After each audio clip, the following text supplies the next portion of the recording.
നമസ്കാരം എല്ലാവർക്കും not four P S സിയുടെ പുതിയൊരു വീഡിയോയിലേക്ക് സ്വാഗതം. നമ്മൾ ഇന്നലെ നോക്കിയ ക്വസ്റ്റ്യൻ പേപ്പർ കോഡ് ഏതാണ്? 170/2024 ആയിരുന്നു. അപ്പം അതിലെ ബാക്കി ചോദ്യങ്ങളാണ് നമ്മൾ ഇന്ന് നോക്കാൻ പോകുന്നത്. നിങ്ങൾ റെഡിയല്ലേ? 41ാമത്തെ ചോദ്യമാണ് ഇന്ന് നോക്കാൻ പോകുന്നത്. അപ്പോൾ ഇതൊരു കറണ്ട് അഫയേഴ്സ് അപ്ഡേറ്റ് ആയിട്ടുള്ള ചോദ്യമാണ്. 41ാമത്തെ ചോദ്യം, കേരളത്തിലെ ഇപ്പോഴത്തെ കായിക വകുപ്പ് മന്ത്രി ആരെന്നാണ്. അപ്പോൾ ഇത് എന്തായാലും അപ്ഡേറ്റ് ആയിട്ടുണ്ട്. പുതിയ മന്ത്രിസഭയൊക്കെ നിലവിൽ വന്നു. ആരാണ് നിലവിലെ കായിക വകുപ്പ് മന്ത്രി? ഉത്തരം OJ ജനീഷ് ആണ്. OJ ജനീഷ് ആണ് നിലവിലെ കായിക വകുപ്പ് മന്ത്രി. അടുത്ത ചോദ്യം, ലക്ഷദ്വീപിൽ ബ്രാഞ്ച് ആരംഭിച്ച ആദ്യ സ്വകാര്യ ബാങ്ക് ഏതാണ്? ലക്ഷദ്വീപില് ബ്രാഞ്ച് ആരംഭിച്ച ആദ്യ സ്വകാര്യ ബാങ്ക് ഏതാണെന്നാണ് ചോദ്യം. ഏതാണ് സ്വകാര്യ ബാങ്ക്? ഉത്തരം ഓപ്ഷൻ എ ആണ്, HDFC ആണ്. HDFC ആണ് ലക്ഷദ്വീപിൽ ബ്രാഞ്ച് ആരംഭിച്ച ആദ്യത്തെ സ്വകാര്യ ബാങ്ക്.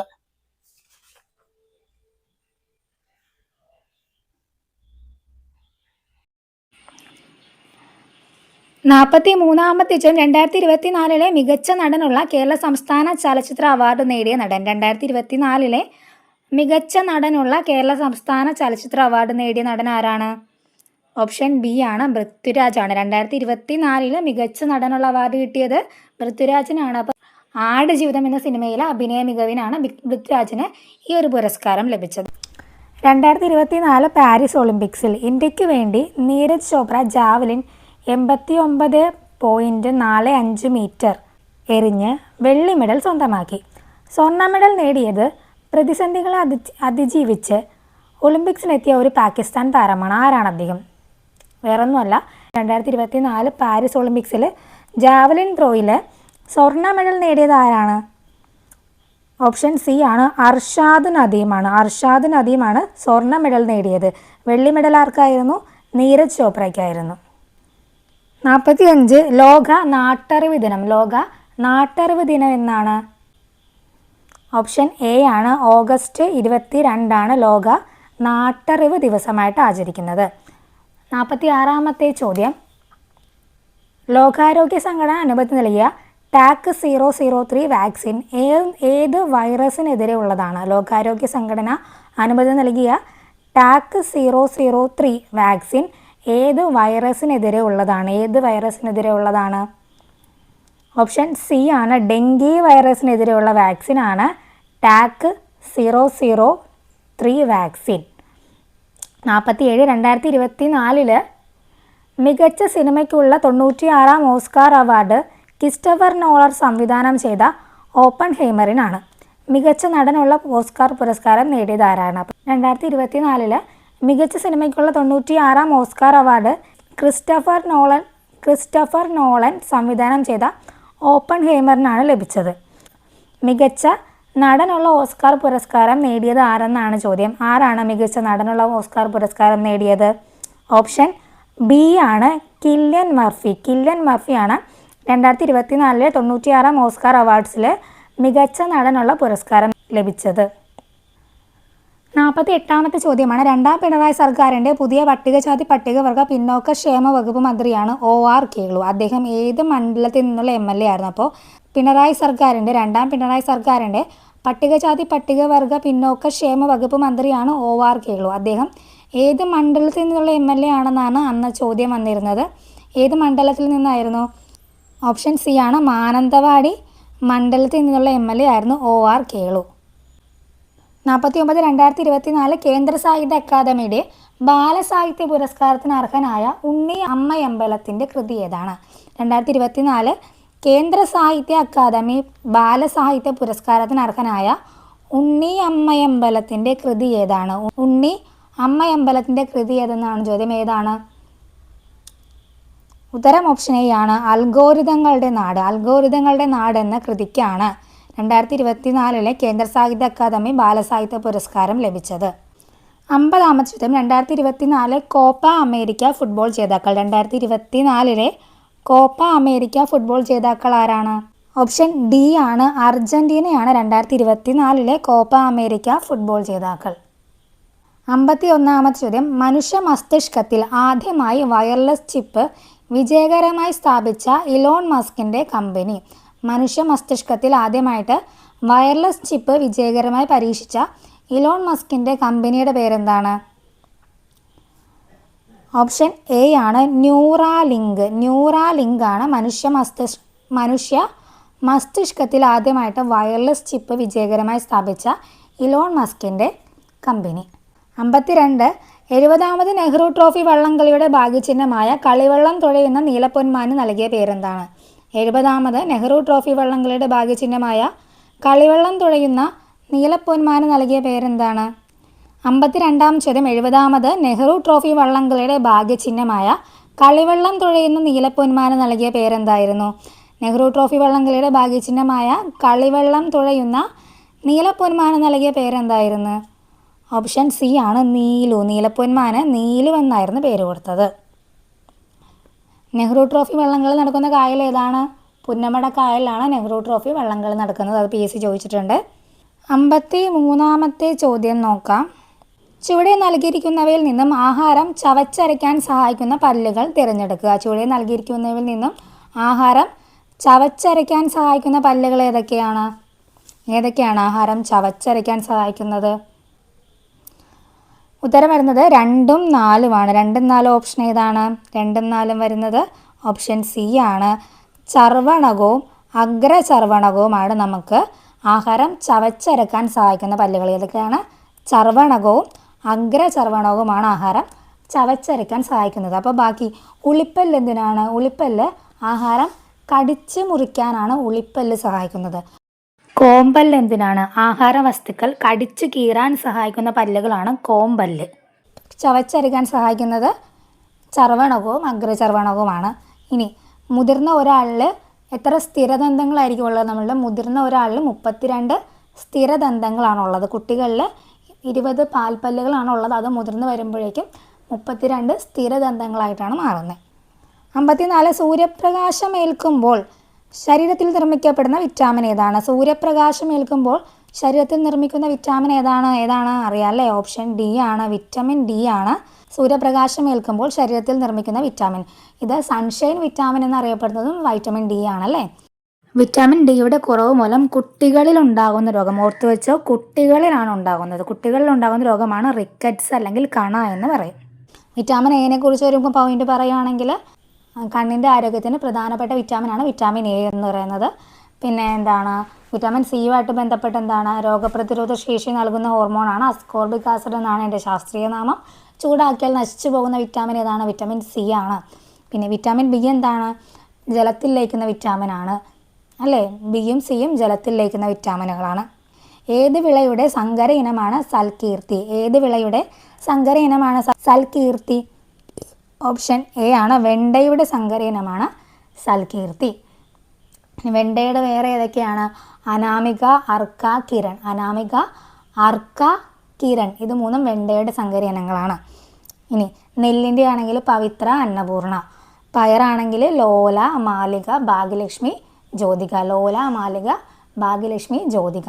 തെങ്ങാണെങ്കിൽ ചന്ദ്രശങ്കര, കേരശങ്കര, ലക്ഷഗംഗ, അനന്തഗംഗ. ഓക്കെ. 56ാമത്തെ ചോദ്യം. വനാവകാശ നിയമം നിലവിൽ വന്ന വർഷം. വനാവകാശ നിയമം നിലവിൽ വന്ന വർഷം ഏതാണ്? ഓപ്ഷൻ ബി ആണ്. 2006 ആണ് വനാവകാശ നിയമം നിലവിൽ വന്നത്. 57. സൈലന്റ് വാലി ദേശീയോദ്യാനമായി പ്രഖ്യാപിച്ച വർഷം. സൈലന്റ് വാലിയെ ദേശീയോദ്യാനമായി പ്രഖ്യാപിച്ച വർഷം. സൈലന്റ് വാലിയെ ഓപ്ഷൻ ബി ആണ്. 1984 സൈലന്റ് വാലിയെ ദേശീയോദ്യാനമായി പ്രഖ്യാപിച്ചത്. അന്നത്തെ പ്രധാനമന്ത്രിയായിരുന്ന ഇന്ദിരാഗാന്ധിയാണ് ഈ ഒരു പ്രഖ്യാപനം നടത്തിയത്. സൈലന്റ് വാലി ഏത് ജില്ലയിലാണ്? പാലക്കാട് ജില്ലയിലെ മണ്ണാർക്കാട് താലൂക്കിലാണ് സൈലന്റ് വാലി സ്ഥിതി ചെയ്യുന്നത്. അതുമായിട്ട് ബന്ധപ്പെട്ട് വേറൊരു പോയിന്റ് എന്താണ്? സിംഹവാലൻ കുരങ്ങുകളുടെ സംരക്ഷിത കേന്ദ്രമാണ് silent Valley. 58. 2024 international film festival നടന്ന സംസ്ഥാനം. 2024 ഇന്റർനാഷണൽ ഫിലിം ഫെസ്റ്റിവൽ നടന്ന സംസ്ഥാനം ഏതാണ്?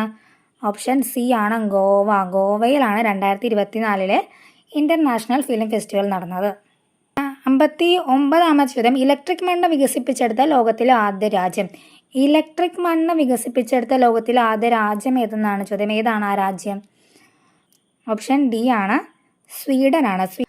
ഇലക്ട്രിക് മണ്ണ് വികസിപ്പിച്ചെടുത്ത ലോകത്തിലെ ആദ്യ രാജ്യമാണ് സ്വീഡൻ. 60 വൈദ്യുത സർക്യൂട്ടുകളെ സംബന്ധിച്ച് താഴെ കൊടുത്തിരിക്കുന്നവയിൽ ശരിയായവ ഏതാ? വൈദ്യുത സർക്യൂട്ടുകളെ സംബന്ധിച്ച് താഴെ കൊടുത്തിരിക്കുന്നതിൽ ശരിയായവയാണ് ചോദിച്ചിട്ടുള്ളത്. 4 സ്റ്റേറ്റ്മെൻറ്റുകൾ കൊടുത്തിട്ടുണ്ട്. ഇതിൽ ഏതൊക്കെയാണ് ശരിയായിട്ടുള്ളത്? ഒന്നാമത്തത്, ഒരു സർക്യൂട്ട് പൂർത്തിയായിട്ടുണ്ടെങ്കിൽ അത് അടഞ്ഞ സർക്യൂട്ട് എന്നാണ് പറഞ്ഞിട്ടുള്ളത്. ഒരു ക്ലോസ്ഡ് സർക്യൂട്ടാണ്. ഒരു സർക്യൂട്ട് പൂർത്തിയായിട്ടുണ്ടെങ്കിൽ അതൊരു ക്ലോസ്ഡ് സർക്യൂട്ട് ആയിരിക്കും.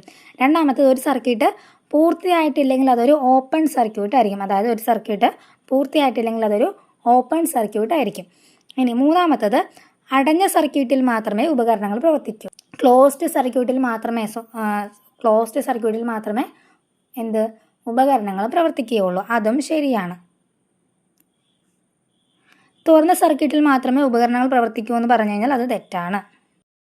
61 തുല്യ വലിപ്പമുള്ള 2 സമതല ദർപ്പണങ്ങൾക്കിടയിൽ വെച്ചിരിക്കുന്ന ഒരു വസ്തുവിൻ്റെ പ്രതിബിംബങ്ങളുടെ എണ്ണം 3 ആകണമെങ്കിൽ ദർപ്പണങ്ങൾ തമ്മിലുള്ള കോണളവ് എത്രയായിരിക്കണം? തുല്യ വലിപ്പമുള്ള 2 സമതല ദർപ്പണങ്ങൾക്കിടയിൽ വെച്ചിരിക്കുന്ന ഒരു വസ്തുവിൻ്റെ പ്രതിബിംബങ്ങളുടെ എണ്ണം 3 ആകണമെങ്കിൽ ദർപ്പണങ്ങൾ തമ്മിലുള്ള കോണളവ് എത്രയായിരിക്കണമെന്നാണ് ചോദ്യം. ഉത്തരം ബി ആണ്, 90 ഡിഗ്രി. 90 ഡിഗ്രി കോണളവാണെങ്കിൽ മാത്രമേ അതിൻ്റെ ഇടയിലുള്ള പ്രതിബിംബങ്ങളുടെ എണ്ണം 3 ആയിരിക്കത്തുള്ളൂ. 62 കാന്തങ്ങളെ പറ്റിയുള്ള ചില വിവരങ്ങൾ നൽകിയിരിക്കുന്നു. ശരിയായവ ഏതെല്ലാം? കാന്തങ്ങളെ പറ്റിയിട്ട് ചില വിവരങ്ങൾ നൽകിയിട്ടുണ്ട്. ശരിയായവയാണ് വേണ്ടത്. 3 സ്റ്റേറ്റ്മെൻറ്റുകൾ കൊടുത്തിട്ടുണ്ട്. ഇതിൽ ശരിയായിട്ടുള്ള ഉത്തരം 2ഉം 3ഉം മാത്രമാണ് ശരിയായിട്ടുള്ളത്. അതായത് സ്വതന്ത്രമായിട്ട് കെട്ടിത്തൂക്കിയ ഒരു ബാർ കാന്തം തെക്ക് വടക്ക് ദിശയിൽ സ്ഥിതി ചെയ്യും. ഇനി ഒരു കാന്തത്തിൻ്റെ ദക്ഷിണ ധ്രുവം മറ്റൊരു കാന്തത്തിൻ്റെ ഉത്തരധ്രുവവും പരസ്പരം ആകർഷിക്കും. അല്ലേ? ഓപ്പോസിറ്റ് പോൾസ് ആണ് പരസ്പരം അട്രാക്റ്റ് ചെയ്യുന്നത്. ഒരു കാന്തത്തിൻ്റെ ദക്ഷിണ ധ്രുവം മറ്റൊരു കാന്തത്തിൻ്റെ ഉത്തരധ്രുവത്തിനെ ആയിരിക്കും ആകർഷിക്കുന്നത്. അപ്പോൾ മൂന്നാമത്തെയും കറക്റ്റാണ്. ഇനി ഒന്നാമത്തെ സ്റ്റേറ്റ്മെൻറ്റ് തന്നിരിക്കുന്നത് കാന്തത്തിൻ്റെ ശക്തിയും ഏറ്റവും കൂടുതൽ അനുഭവപ്പെടുന്നത് അതിൻ്റെ മധ്യഭാഗത്തെന്നാണ് പറയുന്നത്. അത് തെറ്റാണ്. കാന്തത്തിൻ്റെ ശക്തി ഏറ്റവും കൂടുതൽ അനുഭവപ്പെടുന്നത് അതിൻ്റെ ധ്രുവങ്ങളിലാണ്, മധ്യഭാഗത്തല്ല. കാന്തത്തിൻ്റെ ശക്തി ഏറ്റവും കൂടുതൽ അനുഭവപ്പെടുന്നത് എവിടെയാണ്? അതിൻ്റെ ധ്രുവങ്ങളിലാണ് അനുഭവപ്പെടുന്നത്. അപ്പോൾ ഒന്നാമത്തെ സ്റ്റേറ്റ്മെൻറ്റ് തെറ്റാണ്. അപ്പോൾ ഉത്തരം വരുന്നത് ഏതാണ്? 2ഉം 3ഉം ആണ്. ഓപ്ഷൻ ഡി ആണ് കറക്റ്റ്. 63 ധാതുക്കൾ, അയിരുക്കൾ എന്നിവയെ സംബന്ധിച്ച് ഇനി പറയുന്ന പ്രസ്താവനകൾ ഏതെല്ലാമാണ് ശരികൾ? 4 സ്റ്റേറ്റ്മെൻറ്റുകൾ തന്നിട്ടുണ്ട്. ഇതിൽ ഏതാണ് ശരിയെന്നാണ് ചോദിച്ചിട്ടുള്ളത്. ഉത്തരം വരുന്നത് രണ്ടാമത്തെ സ്റ്റേറ്റ്മെൻറ്റ് മാത്രമാണ് കറക്റ്റായിട്ടുള്ളത്. ഏതാണോ അയിര് അതിൽ അതിൻ്റെ ലോഹം, ഏത് ലോഹത്തിൻ്റെയാണോ അയിര് അതിൻ്റെ ആ ലോഹം അതിൽ ഉയർന്ന സാന്ദ്രതയിൽ അടങ്ങിയിട്ടുണ്ടാകും. ഭൂവൽക്കത്തിൽ കാണപ്പെടുന്ന ലോഹ സംയുക്തങ്ങളെയാണ് നമ്മൾ ധാതുക്കൾ അല്ലെങ്കിൽ മിനറൽസ് എന്ന് പറയുന്നത്. ഭൂവൽക്കത്തിൽ കാണപ്പെടുന്ന ലോഹ സംയുക്തങ്ങളെയാണ് നമ്മൾ ധാതുക്കൾ അല്ലെങ്കിൽ മിനറൽസ് എന്ന് പറയുന്നത്. ഇനി ഏതു ധാതുവിൽ നിന്നാണോ എളുപ്പത്തിലും ലാഭകരമായിട്ടും ഒരു ലോഹം വേർതിരിച്ചെടുക്കാൻ സാധിക്കുന്നത് ആ ധാതുവിനെയാണ് ആ ലോഹത്തിൻ്റെ അയിര് അല്ലെങ്കിൽ ഓർ എന്ന് പറയും. ഓക്കെ, ഒരു ഉദാഹരണം പറയുന്നത് അലൂമിനിയം എന്ന് പറയുന്നത് കളിമണ്ണിലും ബോക്സൈറ്റിലും ധാരാളമായിട്ട് അടങ്ങിയിട്ടുണ്ട്.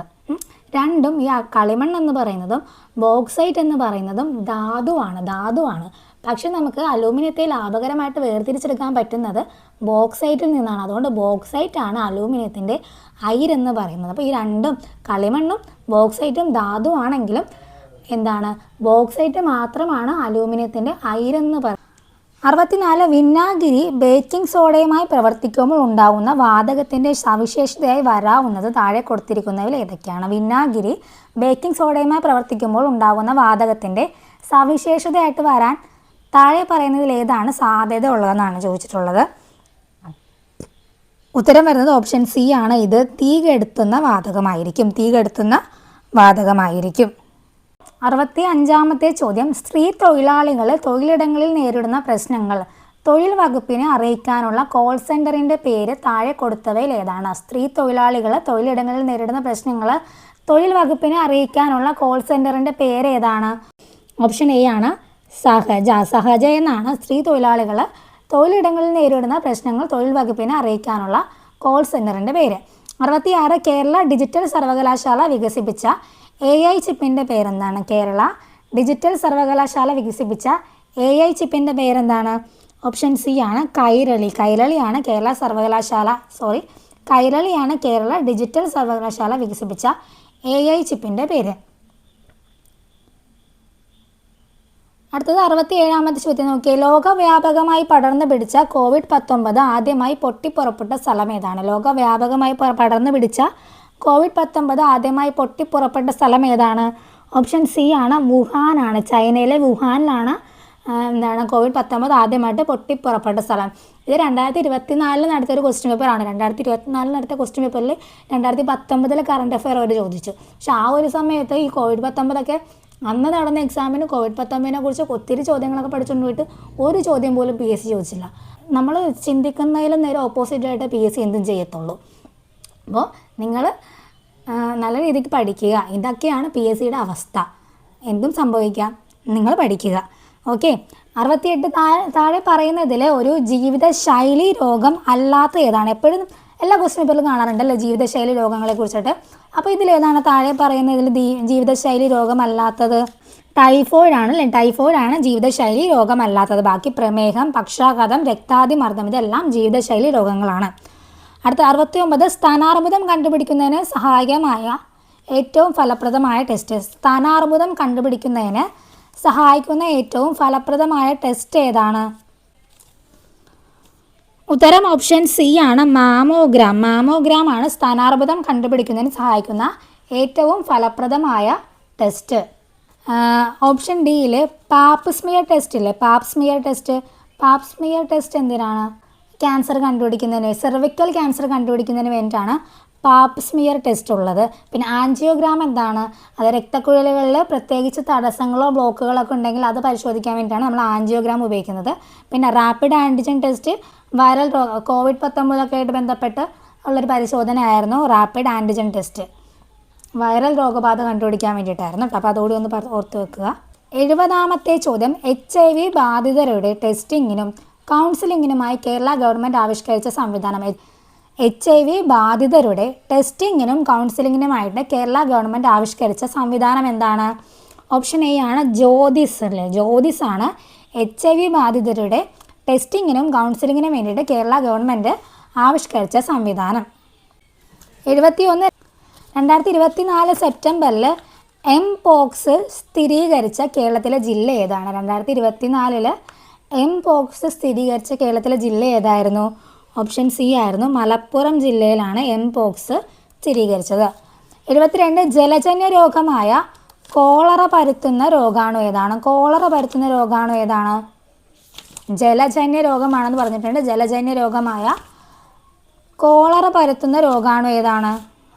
ഓപ്ഷൻ എ ആണ്, വിബ്രിയോ ആണ്. വിബ്രിയോ ആണ് കോളറ പരത്തുന്ന രോഗാണു. കോളറ എന്ന രോഗം പരത്തുന്നത് വിബ്രിയോ കോളറ എന്ന ബാക്ടീരിയയാണ്. ഓക്കെ. 73ാമത്തെ ചോദ്യം. നവജാത ശിശുക്കളിലെ ജനന വൈകല്യങ്ങൾ കണ്ടുപിടിക്കുന്നതിനായി കേരള ഗവൺമെൻറ് രൂപം കൊടുത്ത പദ്ധതി. നവജാത ശിശുക്കളിലെ ജനന വൈകല്യങ്ങൾ കണ്ടുപിടിക്കുന്നതിന് വേണ്ടിയിട്ട് കേരള ഗവൺമെൻറ് രൂപം കൊടുത്ത പദ്ധതി എന്താണ്? ഓപ്ഷൻ ബി ആണ്, ശലഭം പദ്ധതി. ശലഭം പദ്ധതി എന്തിനാണ്? നവജാത ശിശുക്കളിലെ ജനന വൈകല്യങ്ങൾ കണ്ടുപിടിക്കുന്നതിന് വേണ്ടിയിട്ട് കേരള ഗവൺമെൻറ് രൂപം കൊടുത്ത പദ്ധതിയാണ് ശലഭം. ഇനി ഓപ്ഷൻസിൽ ഹൃദ്യം കൊടുത്തിട്ടുണ്ട്. ഹൃദ്യം എന്താണ്? പേര് പോലെ തന്നെ ഹൃദയവുമായിട്ട് ബന്ധപ്പെട്ടതാണ്. കുട്ടികളിലെ ഹൃദ്രോഗ ചികിത്സയ്ക്കുള്ള സൗജന്യ ശസ്ത്രക്രിയാ പദ്ധതിയാണ്. കുട്ടികളിലെ ഹൃദ്രോഗ ചികിത്സയ്ക്കുള്ള സൗജന്യ ശസ്ത്രക്രിയാ പദ്ധതിയാണ് ഹൃദ്യം. ഇനി ആരോഗ്യകിരണം എന്താണ്? 18 വയസ്സിൽ താഴെയുള്ള കുട്ടികൾക്ക് എല്ലാ രോഗങ്ങൾക്കും സൗജന്യ ചികിത്സ നൽകുന്ന പദ്ധതിയാണ് ആരോഗ്യകിരണം. ആർദ്രം പദ്ധതി എന്താണ്? സർക്കാർ ആശുപത്രികളെ രോഗി സൗഹൃദമാക്കാനും അടിസ്ഥാന സൗകര്യങ്ങൾ മെച്ചപ്പെടുത്താനുമുള്ള ഒരു മിഷനാണ് ആർദ്രം പദ്ധതി എന്ന് പറയുന്നത്. അപ്പോൾ അതൊന്ന് ഓർത്ത് വെച്ചുകൊള്ളുക. 74ാമത്തെ ചോദ്യം. ജലസ്രോതസ്സുകൾ അണുവിമുക്തമാക്കുന്നതിനുള്ള വിലക്കുറഞ്ഞതും ഫലപ്രദവുമായ മാർഗം. ജലസ്രോതസ്സുകൾ അണുവിമുക്തമാക്കുന്നതിനുള്ള വിലക്കുറഞ്ഞതും ഫലപ്രദവുമായ മാർഗം ഏതാണ്? ഓപ്ഷൻ ബി ആണ്, ബ്ലീച്ചിങ് പൗഡർ. ബ്ലീച്ചിങ് പൗഡറാണ് ജലസ്രോതസ്സുകൾ അണുവിമുക്തമാക്കുന്നതിനുള്ള വിലക്കുറഞ്ഞതും ഫലപ്രദവുമായ മാർഗം. 75 നാഷണൽ ഇൻസ്റ്റിറ്റ്യൂട്ട് ഓഫ് വൈറോളജി സ്ഥിതി ചെയ്യുന്ന സ്ഥലം. നാഷണൽ ഇൻസ്റ്റിറ്റ്യൂട്ട് ഓഫ് വൈറോളജി എവിടെയാണ് സ്ഥിതി ചെയ്യുന്നത്? ഓപ്ഷൻ ഡി ആണ്, പൂനെയിലാണ് നാഷണൽ ഇൻസ്റ്റിറ്റ്യൂട്ട് ഓഫ് വൈറോളജി സ്ഥിതി ചെയ്യുന്നത്. അടുത്തത് താഴെ പറയുന്നതിൽ ആരാണ് കേന്ദ്ര ആരോഗ്യ കുടുംബക്ഷേമ വകുപ്പ് മന്ത്രി? താഴെ പറയുന്നതിൽ ആരാണ് കേന്ദ്ര ആരോഗ്യ കുടുംബക്ഷേമ വകുപ്പ് മന്ത്രി? ഓപ്ഷൻ സി ആണ്, JP നദ്ദയാണ് കേന്ദ്ര ആരോഗ്യ കുടുംബക്ഷേമ വകുപ്പ് മന്ത്രി. 77 ജീവിതശൈലി രോഗങ്ങളെ നിയന്ത്രിക്കുന്നതിനായി കേരള ഗവൺമെൻറ് രൂപീകരിച്ച നൂതന പദ്ധതി എന്താണ്? ജീവിതശൈലി രോഗങ്ങളെ നിയന്ത്രിക്കുന്നതിന് വേണ്ടിയിട്ട് കേരള ഗവൺമെൻറ് രൂപീകരിച്ച നൂതന പദ്ധതിയുടെ പേരെന്താണ്? ഓപ്ഷൻ എ ആണ് അമൃതം ആരോഗ്യം. അമൃതം ആരോഗ്യം. അടുത്തത് താഴെ പറയുന്നവയിലെ ഏത് മാർഗേനയാണ് ഹെപ്പറ്റൈറ്റിസ് എ പകരുന്നത്? താഴെ പറയുന്നതിലെ ഏത് മാർഗേനയാണ് ഹെപ്പറ്റൈറ്റിസ് എ പകരുന്നത്? ഏത് മാർഗേനയാണ് ഹെപ്പറ്റൈറ്റിസ് എ പകരുന്നത്? ഓപ്ഷൻ ഡി ആണ് മലിനമായ ഭക്ഷണപാനീയങ്ങളിൽ കൂടെയാണ് ഹെപ്പറ്റൈറ്റിസ് എ പകരുന്നത്. രണ്ട് തരം ഹെപ്പറ്റൈറ്റിസ് ഉണ്ട്. ഹെപ്പറ്റൈറ്റിസ് എയും ഉണ്ട്, ഹെപ്പറ്റൈറ്റിസ് ഇയും ഉണ്ട്. എയും ഉണ്ട്, ഇയും ഉണ്ട്. ഇവ രണ്ടും പ്രധാനമായും പകരുന്നത് മലിനജലത്തിലൂടെയും ഭക്ഷണത്തിലൂടെയുമാണ്. അപ്പോൾ കരളിനെ ബാധിക്കുന്ന ഒരു വൈറസ് രോഗമാണ് ഹെപ്പറ്റൈറ്റിസ് അല്ലെങ്കിൽ മഞ്ഞപ്പിത്തം എന്ന് പറയും. കരളിനെ ബാധിക്കുന്ന ഒരു വൈറസ് രോഗമാണ് ഹെപ്പറ്റൈറ്റിസ്. ഓക്കെ, അപ്പോൾ ഇത് മെയിനായിട്ടും പകരുന്നത് എങ്ങനെയാണ്? മലിനജലത്തിലൂടെയും ഭക്ഷണത്തിലൂടെയൊക്കെയാണ് ഈ ഒരു അസുഖം പകരുന്നത്. 79 ബ്രിട്ടനിൽ കണ്ടെത്തിയ പുതിയ രക്തഗ്രൂപ്പിന് നൽകിയിരിക്കുന്ന പേരെന്താണ്? ബ്രിട്ടനിൽ കണ്ടെത്തിയ പുതിയ രക്തഗ്രൂപ്പിന് നൽകിയിരിക്കുന്ന പേരെന്താണ്? ഉത്തരം ഓപ്ഷൻ ബി ആണ് MAL. MAL ആണ് ബ്രിട്ടനിൽ കണ്ടെത്തിയ പുതിയ രക്തഗ്രൂപ്പ്. ഈ ക്വസ്റ്റ്യൻ പേപ്പറിലെ ലാസ്റ്റ് ചോദ്യമാണ്. താഴെ പറയുന്നവയിലെ ജന്തുജന്യ രോഗങ്ങൾ എന്ന വിഭാഗത്തിൽ പെടുന്ന രോഗങ്ങൾ ഏതെല്ലാമാണ്? ജന്തുജന്യ രോഗങ്ങൾ എന്ന വിഭാഗത്തിൽ പെടുന്ന രോഗങ്ങൾ ഏതൊക്കെയാണ്? 4 രോഗങ്ങൾ കൊടുത്തിട്ടുണ്ട്. നിപയുണ്ട്, പോളിയോ ഉണ്ട്, എംപോക്സ് ഉണ്ട്, ക്ഷയമുണ്ട്. ഇതിലേതൊക്കെയാണ് ജന്തുജന്യ രോഗങ്ങൾ? ഏതൊക്കെയാണ്? ഉത്തരം വരുന്നത് ഇതിൽ നിപയും എംപോക്സും ജന്തുജന്യ രോഗങ്ങളാണ്. നിപയും എംപോക്സും ജന്തുജന്യ രോഗങ്ങളാണ്. നിപയും എംപോക്സുമാണ് ജന്തുജന്യ രോഗങ്ങൾ. നിപ എങ്ങനെയാണ്? വവ്വാലിലൂടെയാണ് മനുഷ്യരിലേക്ക് പകരുന്നത്. ഓക്കെ, പിന്നെ എന്താണ് എംപോക്സ് അല്ലെങ്കിൽ മങ്കി പോക്സ് എന്നൊക്കെ പറയും. അത് കുരങ്ങുകളിൽ നിന്ന് അല്ലെങ്കിൽ ചെറിയ സസ്തനികളിൽ നിന്നൊക്കെയാണ് എംപോക്സ് പകരുന്നത്. ബാക്കി പോളിയോയും ക്ഷയവും ജന്തുജന്യ രോഗങ്ങളല്ല. പോളിയോ എങ്ങനെയാണ്? ഇത് മനുഷ്യരിൽ നിന്ന് മനുഷ്യരിലേക്ക് പ്രധാനമായിട്ടും പോളിയോ പകരുന്നത് മലിനജലത്തിലൂടെയോ ഭക്ഷണത്തിലൂടെയൊക്കെയാണ്. ക്ഷയമാണെങ്കിൽ ഇത് വായിലൂടെയാണ് മനുഷ്യരിലേക്ക് പകരുന്നത്. അപ്പോൾ ഉത്തരം വരുന്നത് 1ഉം 3ഉം ആണ്. ഓപ്ഷൻ എ ആണ് കറക്റ്റ് ഉത്തരം വരുന്നത്. ഇത്രയുമാണ് ഈ ഒരു ക്വസ്റ്റ്യൻ പേപ്പറിലെ ബാക്കി 40 ചോദ്യങ്ങൾ. നിങ്ങൾക്കിത് ക്ലിയർ ആയെന്ന് ഞാൻ വിചാരിക്കുന്നു. അപ്പോൾ ഈ ഒരു ക്വസ്റ്റ്യൻ പേപ്പർ നമ്മൾ കംപ്ലീറ്റ് ആക്കിയിട്ടുണ്ട്. ഇനി നമുക്ക് അടുത്ത ദിവസം വേറൊരു സെറ്റ് ക്വസ്റ്റ്യൻ പേപ്പറായിട്ട് കാണാം. താങ്ക്